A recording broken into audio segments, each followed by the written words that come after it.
साधना के अनुभव तृतीय अध्याय पृष्ठ संख्या 32 से पृष्ठ संख्या 34।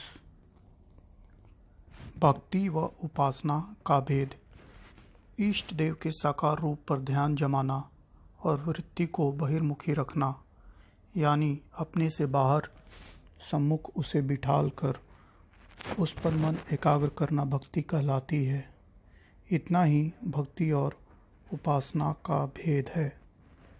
योग और उपासना का भेद। वैसे तो योग शब्द में वह सभी साधन आते हैं जिनके द्वारा जीव ईश्वर से मिलता है, उसका साक्षात्कार करता है, परंतु साधारण भाषा में योग से तात्पर्य हठ योग और तंत्र योग से लिया जाता है। उपासना इनसे भिन्न है। योग में चक्रवेदन, कुंडलिनी उत्थान करना होता है। चक्र 18 माने गए हैं और 72,000 यौगिक नाड़ियां हैं। योगी अनेक प्रकार की क्रियाओं के द्वारा सबसे नीचे मूलाधार से कुल कुंडलिनी को उठाता हुआ सुषुम्ना नाड़ी के द्वारा सहस्त्रार में ले जाता है और अद्याशक्ति कुंडलिनी का सहस्त्रार में विराजे हुए परम शिव से मेल कराता है, तब योग सिद्ध होता है। इनमें 6 चक्र स्थूल के, 6 चक्र सूक्ष्म के और 6 कारण के माने जाते हैं। हठ योगी स्थूल के 6 चक्रों का वेदन मुख्य समझता है और सारा प्रयत्न उसका इन्हीं तक सीमित रहता है। उसका अंतिम स्थान सहस्रार या सहस्त्रदल कमल है। शब्द योगी स्थूल के 6 चक्रों को छोड़ देते हैं और उनका आरंभ स्थान आज्ञा चक्र है, जो ललाट पर दोनों भावों के बीच में नाक की जड़ में है। वहाँ अनाहत शब्द को आधार पर चलते हुए सहस्त्रार और त्रिकुटी इत्यादि 12 स्थानों के ऊपर पहुँचने की कोशिश करते हैं और निज धाम या दयाल देश को अपना लक्ष्य बनाते हैं। शब्द योग हठ योग की एक शाखा है, जिसमें हठ व राज दोनों का मिश्रण है। दोनों चक्र वेदन को मुख्य समझते हैं और इष्ट को अपने से दूर मानते हैं। हठ योग में ध्यान करने की भूमियाँ अनेकों हैं। उन सब में गुदा और नाभि मुख्य मानी जाती है और राजयोगी भ्रुकुटी या आज्ञा चक्र की भूमि को प्रथम पकड़ते हैं, फिर वहाँ से ऊंचे की ओर चढ़ाई करता है। इन चक्रों में नए नए प्रकाशों व नए नए शब्दों का उसे ज्ञान होता है। नई नई शक्तियाँ उसके अधिकार में आती हैं। नए नए देवताओं एवं देवियों का जो चक्रों में निवास करते हैं दर्शन कराता है। इस प्रकार वह एक नई दुनिया की सैर करता हुआ वहाँ के तमाशे देखता हुआ अपने लक्ष्य की ओर बढ़ता है। रास्ता ठीक है, पर उसकी सफलता के लिए समय लगता है और परिश्रम करना पड़ता है। एक बात और भी है, इन योगों के साधन कभी कभी खेल तमाशों में ही अटक के रह जाते हैं। कभी कभी सिद्धियां उभर के उन्हें अपनी ओर खींच लेती हैं और उसके स्थान से हटाकर फिर नीचे गिरा देती हैं और वह उसे आके गिर पड़ता है जहाँ से चढ़ाई के लिए तैयार हुआ था। यह भी देखा गया है कि योग मार्ग से जाने वाले साधकों में से अधिकतर मिथ्या अहंकार में फंस के नष्ट हो जाते हैं। सिद्धियां अभिमान लाती हैं, प्रतिष्ठा कराती हैं, वह भी अद्भुत दृश्य देखने और अद्भुत शब्दों के सुनने से अपने को एक विशेष मनुष्य समझने लगता है। ऐसा झूठा गर्व उसे पतित करा देता है और असली ध्येय से वह बहुत दूर जा पड़ता है। यह हठ योग, तंत्र योग, शब्द योग और दृष्टि योग वालों का संक्षिप्त वर्णन किया गया है। आगे उपासना के विषय में सुनिए। उपासना मार्ग का साधक इस विचार को लेकर चलता है कि प्रभु दूर नहीं बल्कि उसके समीप से भी समीप हैं और वह हमारे निज के रहने के स्थान हृदय देश में ही निवास करते हैं। वह किसी दूसरे चक्र का न तो वेधन करता है और न हृदय को छोड़कर दूसरी भूमि में जाता है। यदि कोई अद्भुत दृश्य या अद्भुत शब्द उसके सम्मुख आता है तो उधर से आंख मींच लेता है। सिद्धियों से, देवी देवताओं के दर्शन से उसका कोई सरोकार नहीं होता। वह तो गहरी दृष्टि से उसी अंधेरी गुहा में अपने प्रियतम को टटोलता है।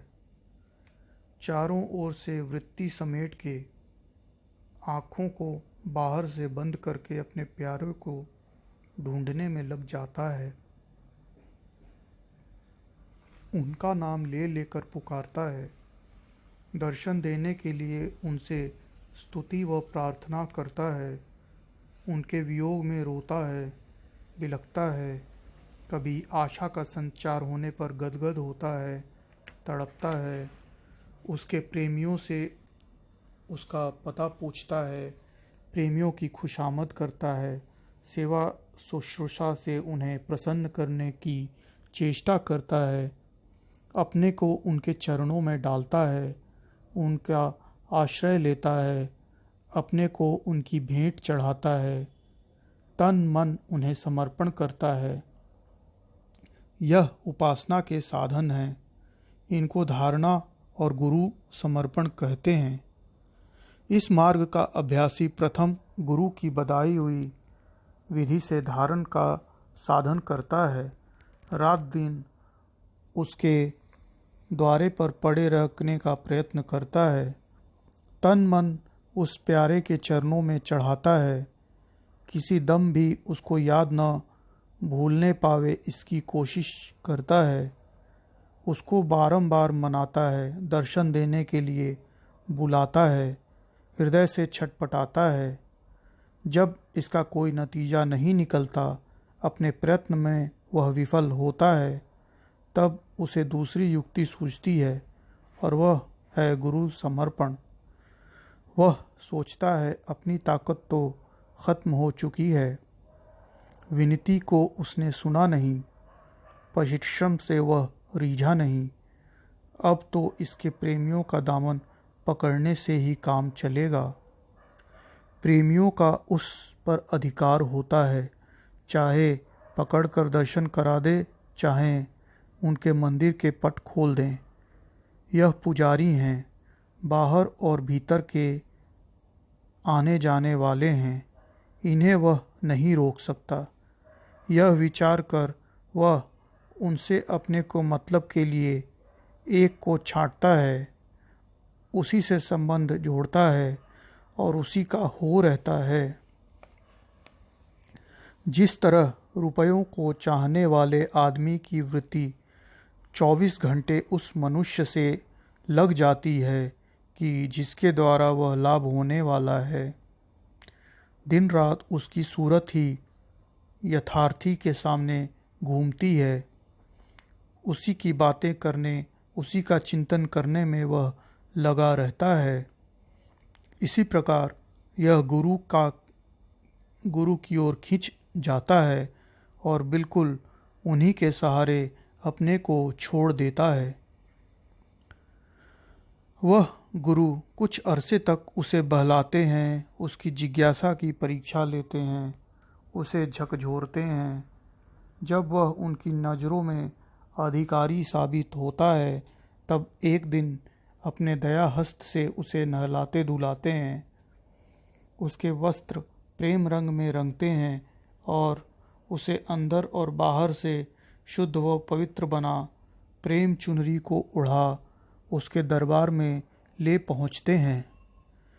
किवाड़ खुल जाते हैं, प्रेमी और प्रेम पात्र का आलिंगन होता है, उसी समय वह बोलते हैं, यह भी मेरा पुत्र है, बहुत दिवस से आपके दर्शन की लालसा रखता था, आज मेरे साथ चला आया।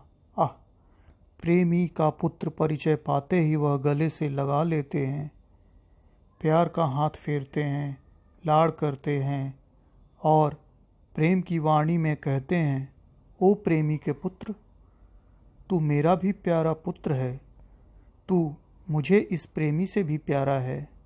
जा, आज से तेरी छुट्टी, जब तेरा जी चाहे बिना रोक टोक यहाँ आ जा, जिस वस्तु की इच्छा हो मुझसे मांग, संसार के सारे पदार्थ तेरे लिए खुले हैं, तू भोग के लिए इन्हें ले सकता है, भक्ति और मुक्ति में से जो तुझे पसंद हो उसका आनंद लूट सकता है और तेरा कल्याण होगा।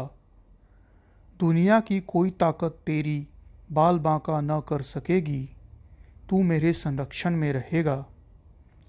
यह उपासना की क्रिया जिसमें अपना कर्तव्य कुछ काम नहीं होता, कोई परिश्रम नहीं करना पड़ता, केवल अहंकार त्याग के सद्गुरु के आश्रित होना होता है और गुरु अपनी शक्ति से उसके मल और कुसंस्कारों के आवरणों को हटा शुद्ध और निर्मल बना दर्शन कराता है। इसमें जो कुछ समय खर्च होता है, जो कुछ थोड़ा बहुत साधन किया जाता है, वह अहंकार के तोड़ने के लिए किया जाता है, क्योंकि अहंकार मौजूद होते हुए समर्पण ना कोई कर सकता है और ना हो सकता है। जो लोग अपने अहंकार को जल्दी नष्ट कर गुरु के पास पहुँचते हैं, उन्हें जल्दी दर्शन मिल जाता है, और जो किसी प्रकार के गर्व में सने हुए उनके पास पहुँचते हैं तो गुरु उनकी सफाई होने तक उन्हें देर लगती है। यह है उपासना की विधि जो केवल गुरु कृपा पर अविलंबित है।